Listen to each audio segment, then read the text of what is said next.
이준석에 대해 가지고 어떤 그 이준석 주변에 있는 사람들도 비대위원으로 들어올 수 있는 거 아니냐 이런 좀 뭐 해석이라고 해야 될까요? 그런 게 있었습니다. 그러니까 김용태 같은 경우도 이번에 이준석 신당에 대해 가지고 딱 선을 긋다 보니까 천하용인 쪽에서 천하람 같은 경우도 그 개준수기에 이제 그거를 좀 눈치를 채고 호남에 나가겠다 그러잖아요.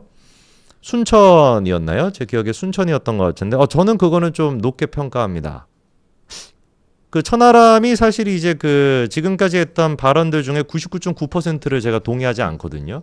무슨 얘기 했는지도 사실 별로 관심이 없는데 순천에 나가겠다고 지금 하는데 그거는 개인적으로 높게 삽니다. 왜냐면은 이제 그 사실 저는 처음에 천하람이가 호남에서 뭔가 이렇게 해보겠다라고 하는데 그때는 이제 이 사람이 좀 호남팔이 하는구나라는 생각이 좀 컸거든요. 그렇지 않습니까?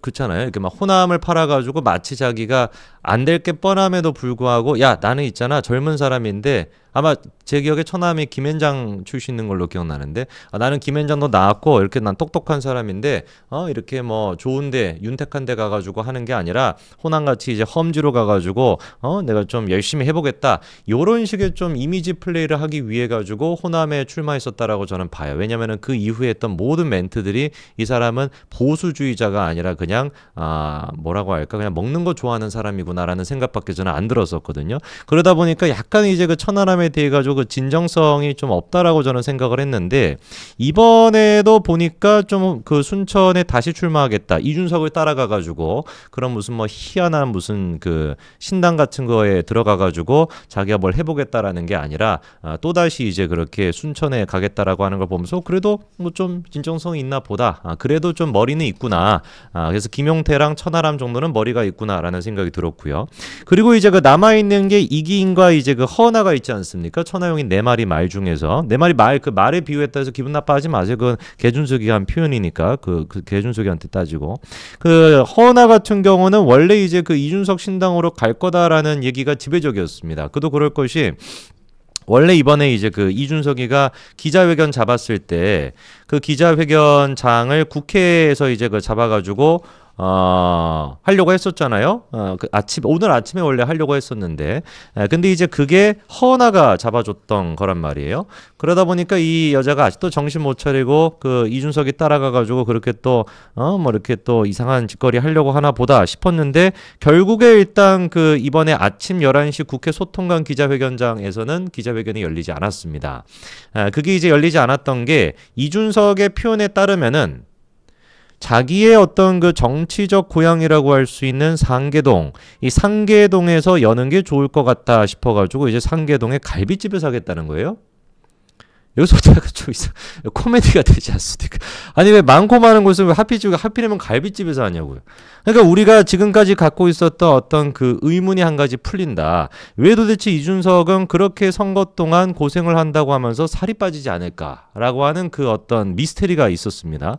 원래 그 선거를 몇 번 하면은 막 사람이 홀쭉해져야 되는데 이준석은 희한하게 날이 가면 갈수록 그 저기 북조선에 있는 김정은의 모습이 나타나잖아요. 그거에 대한 어떤 미스테리가 좀 풀리는 거 아닐까. 제가 보기에는 이 기자회견에서 그거에 대한 얘기나 좀 해줬으면 좋겠어요. 왜 도대체 갈비집에서 내가 갈비를 얼마나 먹는지 우리가 그 햄버거 몇 개 먹는지 막 그런 내기도 하는데 우리 그 준석이는 갈비를 도대체 얼마나 먹었길래 이렇게 됐는지 그 얘기나 좀 해줬으면 좋을 것 같습니다. 사실 원래 그 갈비집 그 기자회견 같은 경우는 미리 그 예정이 되어 있었어요. 미리 이제 그 3시 한다라는 예정이 되어 있었고 그러니까 11시에 무슨 뭐 국회 소통관 그게 내가 이제 뭐 가만히 고민해 보니까 정치적인 고향이라고 할 수 있는 상계동에 가가지고 하는 게 좋겠다. 그건 이제 말도 안 되는 개소리고 그냥 11시에 하려고 했던 게 뭔가 안 풀렸던 거죠. 그러니까 현실적으로 안 풀렸던 건데 그거를 가지고 이제 그 갈비집으로 뭔가 이렇게 좀 해보려고 지금 생각을 하는 건데 뭐 이유가 뭐겠습니까? 허은하 같은 경우도 사실상 같이 안 간다. 이렇게 이제 하는 게 맞겠죠. 허은하 같은 경우도 그 이준석의 신당에 같이 가지 않는다라는 그런 이제 우리가 해석을 할 수가 있겠고 오늘 이제 하는 그 탈당 기자회견, 그 갈비집에서 하는 그 탈당 기자회견. 자꾸 갈비집 얘기하니까 이거 무슨 뭐 이상한 뭐 이준석 얘기하는 것 같지도 않은데 왜 하필은 또 갈비집을 잡았나? 진짜 희한하네요, 얘는 진짜. 어쨌거나 그 갈비집에서 기자회견 할 때도 천하용인 그 4명이 다 안 간다 합니다. 천아용인이구나. 세상에 난 지금까지 천하용인인 줄 알았네. 와, 이렇게까지 제가 무관심했다. 너무 죄송합니다. 아, 죄송할 건 없지 뭐. 허은하가 아니라 허은아군요. 언제부터 허은아가 됐대? 허은하로 하세요. 그냥 허은아가 더 듣기 좋지 않나요? 뭐 천아 용인이었군요. 허은아였군요. 전 지금까지 허은한 줄 알았네. 아, 허은아는 좀 발음이 좀 이상하게 뭐 어쨌거나. 천하용인 네 사람이 전부 다 이번에 그 탈당 기자회견에는 안 간다라고 해요. 심지어 이제 그 이기인조차도 안 간다라고 합니다. 이기인은 아무도 몰라요, 사실 누군지도. 이기인 같은 경우는 듣보라는 표현도 좀 안 맞을 것 같은데 이걸 뭐라고 해야 되지? 약간 좀 누구지 그냥 이런 생각밖에 안 드는 사람이죠. 원래 이제 그 이기인이 저는 이제 뭐 정치 쪽에 있는 사람이다 보니까 지난 대선 기간 동안에 우리 저기 그 이재명의 그 뭡니까 그 대장동에 대해 이 사람이 그 성남시 그 의원 출신이잖아요, 그렇죠? 그러다 보니까 그때 이제 이재명에 대해 가지고 많이 폭로하고 뭐 이 정도를 아는데 아마 일반인들 같은 경우는 이기인이 누구지 그냥 기인인가 뭐 이상한 사람인가 이렇게 그냥 생각하실 것 같은데 원래 이기인 같은 경우는 이준석 신당에 간다 그랬습니다. 저 표현이다. 듣보잡. 저게 이제 제가 하고 싶었던 표현입니다. 듣보잡. 요 표현이 이제 맞을 것 같은데 이기인 같은 경우는 이준석 신당에 가겠다라고 했다가 근데 이번에 탈당 기자회견에는 안 간대요. 이렇게 또 통수를 칩니다. 야, 그래도 우리 저기 이준석 같은 경우는 허나 그때 저기 뭐예요? 그 북콘서트인가 뭔가 그거 할 때도 가가지고 막 응원해주고 막 사진도 찍어주고 했었던 기억이 나는데 허나도 탈당 기자회견에 안 가고 이기인도 안 간다라고 한다면 글쎄요 도대체 천하용인이 어떻게 되는 거겠습니까? 제가 보기에는 아마 천하용인 중에서 이기인도 가려고 했다가 자기가 생각해봐도 이건 좀 아니다. 자기가 생각해봐도 도저히 내가 이준석에 간다라는 건 말이 안 된다라고 생각해가지고 정리를 했을 것 같습니다. 그래서 이기인 정도가 뭐 안 간다라고 한다면 이재명이란다. 이준석의 어떤 신당을 한다 끝났다라고 봐야 되겠죠. 그래서 천하용인 4명이 아마 제가 보기에는 비대위원으로 들어갈 가능성은 제로라고 그냥 정리하면 될 것 같고요. 이준석이 3시에 무슨 얘기를 할 것인가 이제 포인트를 좀 찝어본다면 지금까지는 이준석이 윤석열 대통령에 대해서만 비난했습니다. 근데 윤석열 대통령을 비난하는 게 굉장히 악의적이죠. 왜 악의적이냐? 여러분들 기억하시겠습니다만 우리가 세복에 대해 가지고 경기를 일으킬 정도로 분노하는 이유가 뭡니까? 세복애가 했던 짓거리로 인해 가지고 박근혜 전 대통령이 탄핵을 당했잖아요. 박근혜 전 대통령이 지금 막 댓글창 보니까 중고 준석이 팝시다라고 한데 네, 준석이를 중고로 팔자. 중고 준석이 제가 보기에 살 사람은 영길이밖에 없습니다. 그러니까 저 아저씨한테 제가 말씀을 드려서 준석이 트럭에 태워서 어디로 가야 돼 지금? 영길이 지금 어딨죠? 지금 저기 서울 동부구치소에 있나요? 글로 좀 데리고 가서 모시고 가서 좀 우리 준석이 좀 사라고 제발 좀 준석이 좀 사라고 얼마에 살려나? 송영길이가 베트남 가서 얼마를 썼을까요? 베트남에서 한 50만 원 썼으려나? 뭐 어쨌거나 한 50만 원 정도면 살 수 있을지. 네, 그래서 하면 될 것 같습니다. 그래서 이제 제가 보기에는 이준석이 3시 기자회견 할 때 지금까지는 한동훈 장관에 대해서는 별 얘기가 없었고 특히나 이제 과거에 세보가 했던 짓거리 박근혜 전 대통령을 탄핵을 시켰던 방식이 뭐였습니까?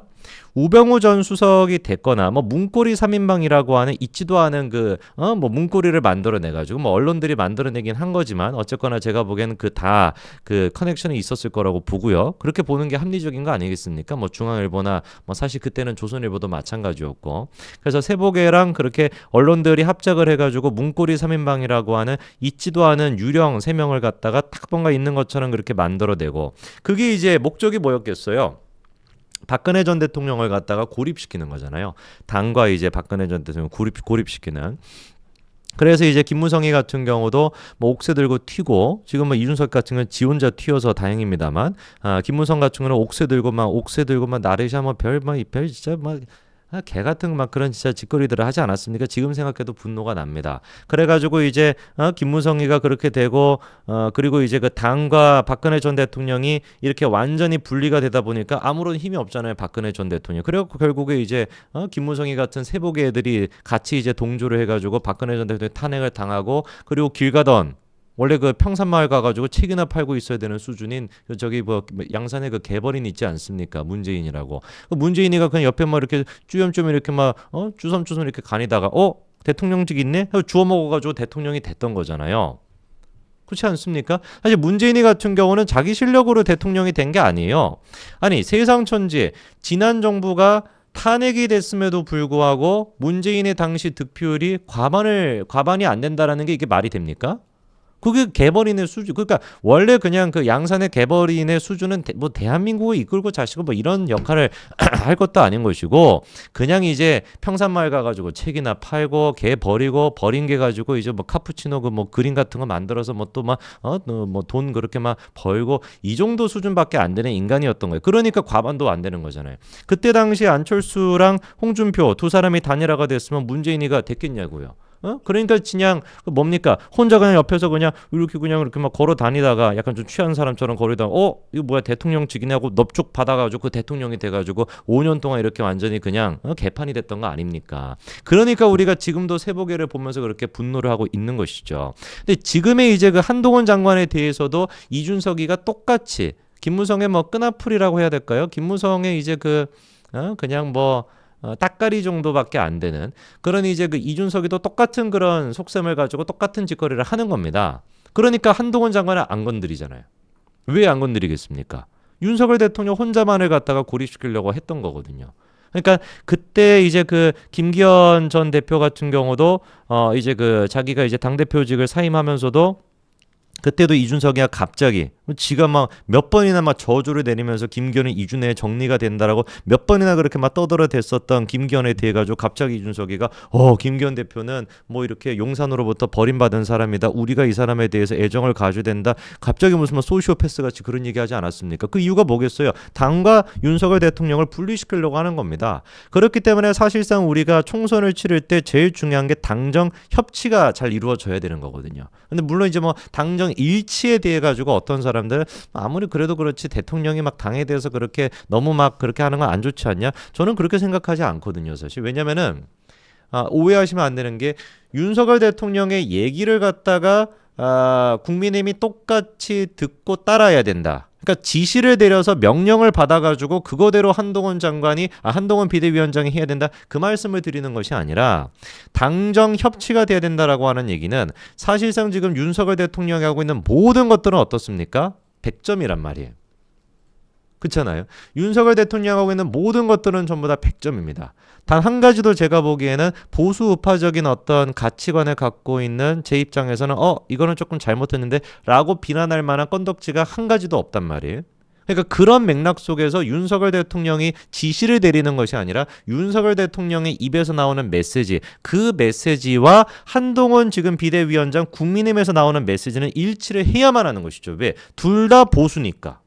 보수 우파라고 하는 그 맥락 속에서 같은 메시지가 나와야 되는 게 그게 바로 당정 일치가 돼야 되는 거 아니겠습니까? 그러니까 무슨 뭐 윤석열 대통령이 한동훈 장관한테 막 전화를 걸어가지고 막 어떻게 막 지시를 내리고 누구 공천 줘 누구 공천 주지 마 이런 거를 하는 그런 말씀을 드리는 것이 아니라 윤석열 대통령이 보수 우파의 대통령으로서 내놓는 그 메시지와 한동훈 지금 비대위원장은 보수 우파 당의 당대표잖아요. 사실상 지금 비대위원장이라고 한다면 그 당대표로서 내놓는 메시지는 일치가 할 수밖에 없는 것이죠. 일치가 안 되면 그게 오히려 이상한 거 아니겠습니까? 근데 그거를 일치를 안 시키려고 개수작을 벌였던 게 우리 개준숙이란 말이에요. 그러니까 이제 그 이준석이 같은 경우는 끊임없이 어떻게 하서든지 간에 한동훈 장관과 윤석열 대통령 두 사람을 갖다가 이간질시키려고 했던 것이죠. 그래서 한동훈 장관만 공격을 안 했잖아요. 이 얼마나 얄팍한 수입니까? 이 얄팍한 이제 그 술수에 우리가 넘어가겠냐고요. 우리 지금 뭐 시청자분들만 되더라도 그런 것들을 보고 대본에 그냥 다 간파하지 않겠습니까? 그러니까 이준석이가 한동훈 비대위원장 되기 그 직전까지도 계속해가지고 무슨 뭐 한동훈 위원장에 대해 가지고 우리는 라이벌이 될 수 있다. 뭔 라이벌이 된다는 거예요? 제가 보기에 지금 이준석의 라이벌은 주피터 가서 찾아야 돼요. 무슨 뭐 떡갈비집 가가지고 자기 라이벌을 찾든지 그 정도 수준밖에 안 되는 애가 뭔 놈의 뭐 한동훈 비대위원장에 대해 가지고 자기 라이벌이니 뭐니 그따위 얘기를 지금 하고 있습니까? 이준석의 라이벌 수준은 김어준 정도, 우리 그 김어준 씨 같은 경우도 굉장히 과거가 화려하신 분 아닙니까? 우리 또 저기 개준수기가 주피터에서 사용을 했는지 안 했는지 뭐 알 길이 없지만 했다라고 한다면은 아마 또 연관성이 높다라고 할 수 있는 그런 물품들을 우리 또 김어준 씨가 과거에 또 많이 그렇게 또 관련돼 있던 분이잖아요. 그러니까 사실 제가 보기에 개준수기는 한동훈 비대위원장을 무슨 뭐 자기 라이벌 자꾸 이게 뭐 입버릇처럼 자꾸 한동훈 장관이 나오는데 여러분 좀 양해하고 들어주십시오. 한동훈 비대위원장에 대해 가지고 라이벌이다 뭐다 이런 소리 하고 있지만 그거는 그냥 개 짖는 소리밖에 안 되는 거고요. 그냥 딱 제가 보기에 맞는 수준이 어준이 수준밖에 안 됩니다. 그러니까 저기 김어준 방송 같은데 나가가지고 맨날 그냥 또 윤석열 욕이나는 거 그 정도 수준밖에 안 되는 것이죠. 그런데 오늘 아마 3시는 제가 보기에 한동훈 위원장을 건드릴 가능성이 높다라고 하는 게 제 예측입니다. 아마 그래서 지금 이제 그 준석이의 위치를 우리가 묘사해 보자면 뭐라고 할 수 있을까요? 한동훈 위원장의 그 혁신 열차가 있습니다. 여의도에 열차가 많거든요.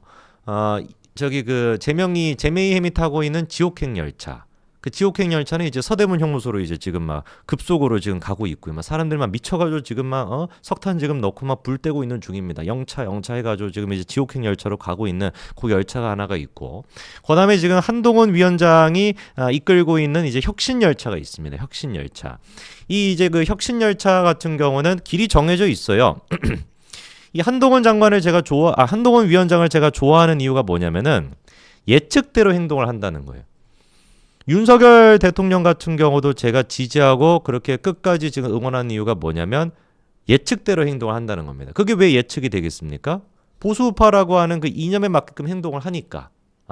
보수파라고 하는 이 이념에 있으면은 어떤 사안이 나오든지 간에 요 사안은 요렇게 대처하겠구나. 요 사안에 대해서는 요런 식의 메시지가 나오겠구나. 요 사안은 저런 메시지가 나오겠구나. 그게 이제 예측이 되지 않습니까? 한동훈 위원장의 혁신열차 같은 것도 제가 보기엔 예측이 돼요. 이번에 이제 그 한동훈 위원장이 딱 비대위원에 대해 가지고 얘기했던 멘트 이따가 제가 또 소개해 드릴 텐데 그 멘트 같은 것도 딱 들으면서 오늘 제가 기사를 보면서도 예측이 되는 대로 그냥 얘기를 하시더라고요. 정확하게 예측이 되는 대로 합니다. 그래서 한동훈의 혁신열차 같은 경우는 길이 닦여 있어요. 어디로 갈지가 명확하게 보이는 거예요. 근데 명확하게 보이는데 저기 막 희미하게 약간 이제 그 갈비 좋아하는 것 같이 생긴 애가 하나가 저기 딱 끼어 있는 거죠. 그 열차 위에. 막 비키라고 우리가 막 빵빵 하고 있어. 비켜라 얘야 그 큰일 난다. 거기 있다가 우리 혁신열차 가고 있는데 너 뿌직 될 수도 있어. 비켜라고 계속 막 빵빵 하고 있는데 안 비켜요. 알고 봤더니만 얘가 갈비를 많이 먹어가지고 지금 이제 그 길에 끼인 거지. 그 끼인 지금 상태가 바로 준석이라는 겁니다. 이거를 묘사를 하자면 준석이 같은 경우는 이제 나올 수 있는 방법은 두 가지밖에 없죠. 하나는 일단 갈비를 좀 덜 먹든지 아니면 떡갈비를 덜 먹든지 그렇게 하든지 아니면은 자기가 이제 나는 이제 안 되겠다. 이 이제 그 선로에서 나는 벗어나야지라고 내가 이제 다리를 이제 꺼내가지고 이제 가야 되는데 내가 보기에 짐으로 이제 좀 지금 빠져나가기 좀 늦은 것 같고 그래갖고 이제 한동훈의 이제 그 혁신 열차에 아마 이제 그 불과 한 며칠 되려나? 한 며칠 정도 지나면은 뿌뿌 하면서 이제 뿌직 이렇게 아마 지나가지 않을까. 그게 이제 제가 보기 앞으로 이제 우리 준석이의 운명이 되지 않을까 싶습니다. 그래서 오늘도 우리 준석이가 살 수 있는 방법, 갈비를 먹지 않는 그 방법은 오늘 그 3시에서 한동훈 장관을 건드리고 한동훈 장관에 대해서 비난하는 것이 아니라 내가 잘못 생각했다. 내가 이제 잘못 생각했다라는 뭔가 지금이라도 자기가 이제 그 사죄의 메시지가 나오는 게 유일한 살 길일 텐데 근데 아마 그럴 가능성은 제로 아니겠습니까? 그래서 오히려 자기가 지금 한동훈이라고 하는 이 엄청난 존재로 인해 가지고 자기의 지금 존재감이 무너지고 있다 보니까 그거를 더 뭐라고 할까? 발버둥을 치기 위해 가지고 더 강력한 메시지, 더 한동훈 장관을 극렬히 비판하고 윤석열 대통령을 더 비판하는 미스터 린턴이라고 하는 그런 싸가지 수준을 넘어서는 더 뭔가 좀 싸가지 없는 발언이 자극적인 멘트가 떡갈비집에서 나올 것이다 라고 저는 봅니다. 그게 이따가 3시에 우리가 보게 될 모습이겠죠.